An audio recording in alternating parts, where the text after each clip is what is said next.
Our ego mind will maintain its separate individual identity by way of feeling special.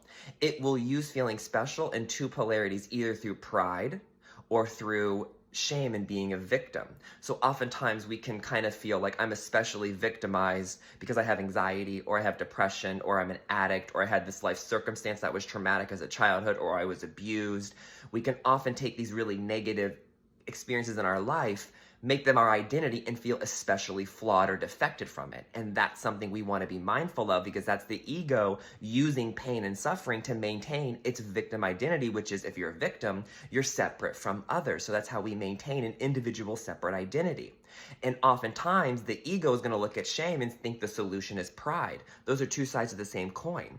And so the ego now wants to use pride in its accomplishments and adorning certain life circumstances, money, job, titles, you're married or not, and kind of use that to inflate its worth and sense of self. But how many times have we seen people with all these great appearances in life in terms of their life circumstances or accomplishments, and they're not happy? And this is also what the ego believes. So it's going to then perceive life as if the optics are the truth and what appearances are true. So then now the ego, to get out of its low self-worth, wants to now create all these accomplishments and adorn its life with all these things. And that isn't healing. It's keeping you in the exact same space, because your whole need for all those accomplishments is for what?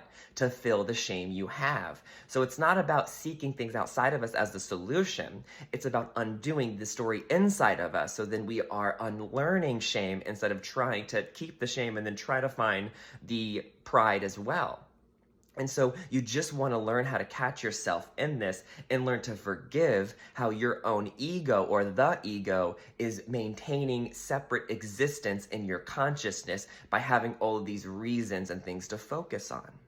And so you just want to be able to catch yourself when you're experiencing shame and using shame to separate yourself from others, or even trying to shame someone else is still separating them from you, or guilt them or blame them. And then same with pride, that's conditional love. That's conditional self-worth. That's not free self-worth when you feel like you have to adorn your life with certain things in order to make it look good. So then you can think, oh, if I look good, if my life looks good, then I must hold that value. The value comes inside. It has nothing to do with the external circumstances. And so you want to be mindful that the ego is not only using shame and pride to separate its identity, it's also then going to use the separation lens of everyone is different, let's compare and contrast, to maintain its individual identity. You can learn to see yourself in everyone. Everyone has shame, guilt, fear, and anxiety. So when you start to kind of use that lens, you'll start to see you're not alone.